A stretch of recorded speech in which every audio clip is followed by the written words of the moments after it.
जिल्हा शासकीय रुग्णालय सीपीआरमध्ये सध्या बांधकामाची गडबड सुरू आहे। सीपीआरमध्ये हल्ला, आत्महत्या, अपघात यासारख्या पोलीस प्रशासनाशी निगडीत रुग्णांची संख्या मोठी असते। म्हणूनच सीपीआरमध्ये पोलीस चौकी निर्माण करण्यात आली आहे। मात्र या पोलीस चौकीची मोठी दुरावस्था झाली आहे। पोलिसांना लवकरात लवकर बंदिस्त केबिन मिळावी अशी मागणी होत आहे। या संदर्भात आमचे प्रतिनिधी राजेंद्र मकोटे यांनी घटनास्थळावरून घेतलेला हा आढावा।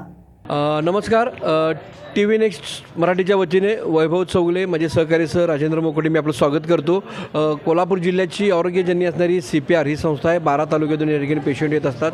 सध्या इथं काम मोठ्या प्रमाणात सुरू असलं तरी आपण मागं बघतो की काही बघाताचे मॅटर असतात, काही गुन्हेगारीचे मॅटर असतात, त्याला पोलीस नोंद करणं गरजेचं असतं आणि त्यासाठी पोलीस चौकी सुसज्ज पाहिजे, तिथं फोन पाहिजे, तिथं किमान सुविधा पाहिजेत। मात्र सध्या ह्या सगळ्याच्या बघितलं की स्वागत कक्षाच्या जवळच आपण हे मागच्या बाजूला बघू शकता अशी ही उघड्यावर पोलीस चौकी आहे आणि ती लवकरात लवकर व्हावी अशी नागरिकांची मागणी आहे। या संदर्भात आत्ता वरिष्ठ अधिकारी संपर्क साधला असता काम चालू आहे, दिलं जाईल एवढंच मोगम उत्तर दिलं जातं। मात्र ते ठोस स्वरूपात त्यांना लवकरात लवकर दिलं जावं अशी सर्वच सामाजिक कार्यकर्त्यांची आणि सर्वांची मागणी आहे।